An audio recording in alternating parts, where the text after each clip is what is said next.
My name is Lucas, and I'm the Chief Marketing Officer here at Factory. And what we do at Factory is we provide a community for innovators. So that means if you're a freelancer, if you're an entrepreneur of an early stage startup, if you're an entrepreneur at a corporation, then we provide platforms where you can work and you can connect with other people and you can grow here. Now I will move a bit more to Berlin in general as a city. So what makes Berlin a great place to live and start? We feel that Berlin is the best city in the world to start a new venture right now because Berlin is at this very interesting sweet spot. On the one hand, Berlin as an ecosystem is still so young, and as a city is still so young, that the cost of living here is very affordable. So it's still very affordable to rent an apartment here, to rent an office here, to just generally get around. And it's much cheaper than in other German cities, for example, Frankfurt or Munich or even Cologne, but it's also cheaper than in London, and of course in New York, and of course in San Francisco. So on the one hand, it's still quite affordable, and you can still make quite a bit of progress with the money that you have here in Berlin. And at the same time, we have a very high level of professionalism in terms of the ecosystem structure. You have a lot of venture capitalists here, you have employees, possible employees from all over the world, and you have a scene that is very dynamic and very innovative. And these two things come together to kind of create this sweet spot. And when we look at cities like New York and San Francisco, they're extremely exciting, of course, and there's a lot happening, but they're also prohibitively expensive. And this is something that we feel is a true advantage of Berlin, and why so many people from all over the world come to the city to start their companies here. And the best success story, I suppose, is SoundCloud, two Swedes that looked at different cities all over Europe, all over the world, where they would start their company, and they chose to start their company in 2007 in Berlin. And they're one of the premier startups here in the city. So, and we're very thankful, of course, to have them as our largest tenant here at the Factory Music. So my next question was, why to start your business here rather than in other hotspots such as London, maybe other big European cities or cities in the US? So are those the two main reasons why to start here and somewhere else? Well, it is the affordability, it is the ecosystem, but I think it's also the style and the spirit of the city in itself. Berlin is a very livable city. We have a thriving nightlife. We have hundreds of clubs here, we have very wild parties, we have a high quality of living for young people. So if you want to be innovative, then this is a city that can be very inspiring. And in addition to having a professional environment and also being affordable, I do think that the liberal youthfulness of the city is very helpful to attract the best talents from all over the world. And these are the main reasons why it's a lot of fun to start a company here in Berlin. Why is all the merge in Berlin and not in other German cities? I think the biggest reason for that is actually the separation, because Berlin obviously was separated until 1990, then the wall came down, and this is a city that was kind of sleeping for the time of the Cold War era. And after 1990, it was all up for grabs, and all these free-thinking people came here, and they found this urban playground that they could mold and shape and do whatever they wanted with. And this is an experience and an atmosphere that persisted until just a few years ago, actually, that it still felt very unfinished and raw, and that everybody could contribute and have an impact here. And I think the separation, even though it was a very sad time in the history of the city, actually made Berlin into what it is today. And that's a very young, very creative city. And what are the businesses that are thriving best? It's really a big mix of cities, of startups. So obviously we have some companies that are in a media background or in a music background. So if you look at SoundCloud or Ableton related instruments, these are always success stories. We have quite a few success stories in the mobile sector and in the travel sector, for example. There is obviously Rocket Internet, which is a quite successful company. So there's really a big diversity in the startups that operate here. Whereas in London, you have more of a focus on fintech startups or different kinds. But here in Berlin, I think it's a big diversity. But I think that's going to be focusing more and more on deep tech, on Internet of Things, on hardware, because this is something that Germany traditionally was always very strong in. Most of the very exciting startups that we have seen emerge in the last couple of years are either focused on hardware or on very interesting deep technology. So I think a lot more is going to happen in those particular spaces in the future. Are there any incentives that Berlin is offering to startups? There are a couple of vehicles here from the government. I mean, there absolutely should be more. But from my experience, very few people actually go to the lengths of taking advantage of those incentives, but rather make it on their own with the existing capital structure of private capital that is available both here and in Europe. And now, one question which is a bit hard to understand for me. As the city is quite cheap, on one hand, on the other hand, you have like highly skilled people. How come we can keep these two things together? Well, I don't think we'll be able to keep them together forever. So if you look at the development in San Francisco over the last 5 years, then obviously rents have been skyrocketing, and rents have changed over the same time period here in Berlin as well. So the city is gradually going to get more expensive. But I think that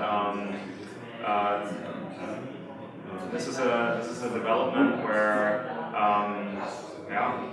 we'll have to see where it goes. Eventually things are going to change, but I think Berlin is always going to be a place where you can be creative on very little money and produce exciting stuff without being very wealthy. And then how much could be the cost for, let's say, 3 members startup? Monthly cost, it really depends. So I mean, if you have 3 people and there's various degrees of comfort that you can go for. But I would say that if you really want to rough it in Berlin, you can probably live on about anywhere from probably around 1,500 euros is something that you can actually have a rather decent life here in Berlin. So basically, for 3 people, between the 3 of you, you have something of a budget of 5,000 euros a month or something, then I'm quite confident that you can really produce something interesting here while keeping your costs to a minimum. And why are you so passionate about Berlin startups community and its prosperity?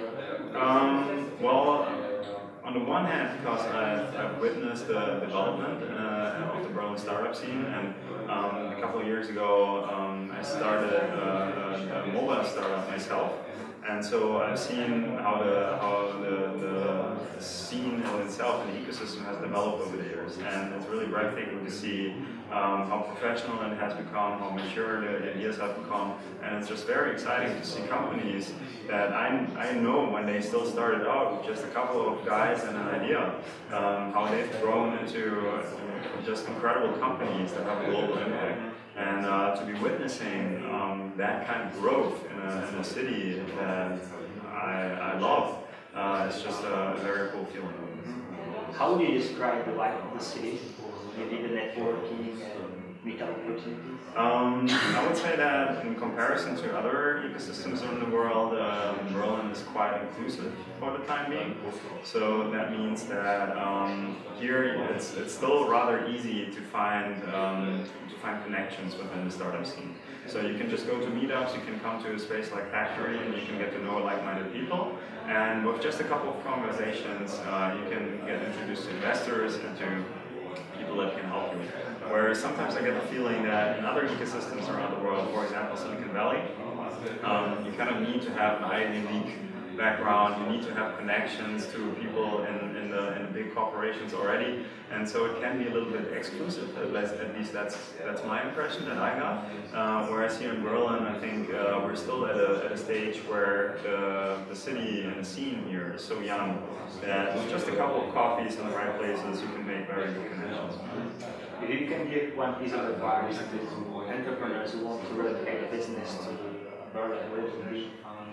Um, it would be to maybe at first come here just for a couple of weeks and get a feel for the city, get to know some people, make some connections, you know, learn about the different options that you have, and maybe just for, you know, maybe a prolonged vacation, you know, just 2 weeks or maybe 3 weeks, and you can easily, you know, get an Airbnb apartment here and work at a space like Factory and just get a feel for the city. And then once you've made the first couple of connections and get a feel for the city, then you can make the move and come here and relocate your company. And where's the first lesson that I get to learn in this short period? The first lesson they're likely to learn is that Berlin is quite a unique city in the sense that it's a city where sometimes you need a second and a third impression of it, but it's something that after you get the vibe of the city and how people here are operating and how they're doing, you quickly get the hang of it, and you can quickly dive into the scene and become a part of it. So this scene is still very much looking for people that want to be involved, that want to be active, that want to create stuff. And I think with not much effort, you can actually become an important part of the scene and an active part. And are there any don'ts, things that avoid in Berlin? I think instead of a don't, I would rather think of a do. And what people here are a little bit apprehensive about is like the cliche of like the German copycat companies, which is something that was largely as a cliche created, of course, by the success of the rocket internet companies. So I would say try and come up here with an idea that is original, that is innovative, that is something truly new. Because that's going to be something that will make it a lot easier to excite people about you, your project, your company, and it's going to make it much easier to be accepted in the scene. Because Berlin may be a little bit more creative than other places, and so people really appreciate if people have original ideas and work on stuff that is new and exciting. Now I'm switching a bit to another topic again, to see the connection between Berlin and Silicon Valley. So how does the word Silicon Valley resonate here? Well, I mean, obviously, Silicon Valley is the gold standard of ecosystems. There's no way around it. And Silicon Valley is a place that I guess everyone in Berlin looks to as an example of how things can be done, and that everybody here admires. And obviously, everybody's following the companies there, following the thought leadership in Silicon Valley, reads the blogs and everything.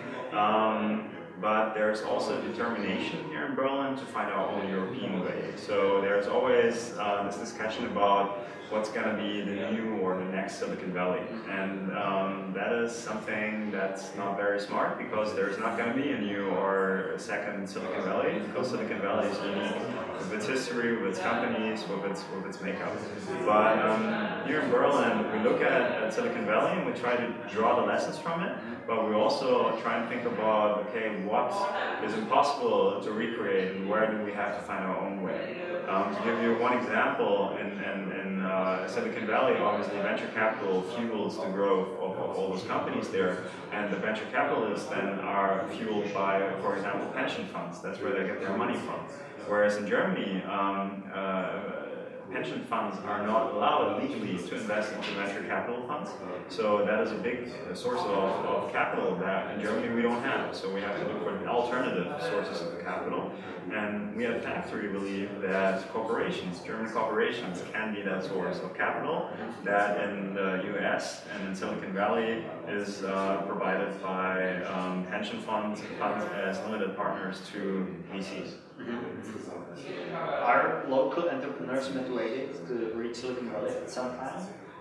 They are. For example, we are Factory. We are a partner with Google. So Google has this program. It's called Google for Entrepreneurs, and we have a program where we regularly connect entrepreneurs here from Berlin with other cities throughout the world, London, for example, Tel Aviv, but also specifically Silicon Valley. Or for example, there is a Berlin VC, Silicon Valley VC that we work with. They're called Black Box, and they regularly invite startups from Berlin that then spend a couple of weeks in Silicon Valley and work there, get the experience, make the connections, and then come back. So I would say there is a clear bridge between Berlin and Silicon Valley, even though both ecosystems are very different from each other. And then, what are the key motivators or key factors that made the change or the relocation? Like relocating your business or relocating your business? In Berlin? No, I mean from Berlin to Switzerland. Well, I mean, in order to open a second location in Silicon Valley or move over there, you need to be a little bit more mature. So it's mostly the companies that have either successfully raised a Series A or a Series B, so they have a couple of millions in funding, probably a couple of million users, and they want to make the next step. And then they go and they move to maybe open an office in Silicon Valley just to have a presence there, be more available, more visible to the capital that exists there. But it's usually the later stage companies that really relocate there, but it's the early stage companies that go there and get the experience and try to learn from how things are done there. And then you said there is certain bridge between Berlin and Silicon Valley. And what's the vehicle which gets there Berlin? There's a number of programs and vehicles that you can work with. So another good example is, for example, the GCATS, which is an organization that was started among others by Jess Erickson, who is now working at 500 startups. And she lived in Berlin for a couple of years, and now she lives and works in San Francisco. And there's a number of executives in both cities that also kind of connect the ecosystem. Another example is the CTO or now the CEO of Wunderlist, Chad Fowler, who worked in Silicon Valley before, is now relocated to Berlin for a couple of years, and is also one of those key people that provide a bridge between the two cities. And aside from these individuals, there's also a big number of programs that connect both ecosystems. For example, what Black Box is doing with their VC program, what Google for Entrepreneurs is doing, and there is a number of other programs as well. And to conclude, what would be one word of advice for entrepreneurs from your perspective? In general, entrepreneurs? First piece of advice is do it, and second piece of advice is keep on doing it. And I mean, what distinguishes an entrepreneur from anyone else is their capability and willingness to take a risk. And this is something, obviously, you always have to take calculated risks. But I would urge everyone that thinks about it to embrace the fact that without risk there can be no growth, and go for it, and don't be demotivated if it doesn't work the first time, because you will learn with every experience, and you'll be tilting the odds in your favor eventually. And so, to come back to the beginning of the interview again, at the end of the day, I do believe that the most important quality that an entrepreneur needs to possess is determination and persistence, because eventually those are the qualities that will prevail in an environment of much risk and much uncertainty. Thank you very much, Lucas. Thank you. I wish you a lot of luck with Factor Berlin, a lot of luck for Berlin startup community in general. Cool. It was very interesting interview. Thank you. Thank you.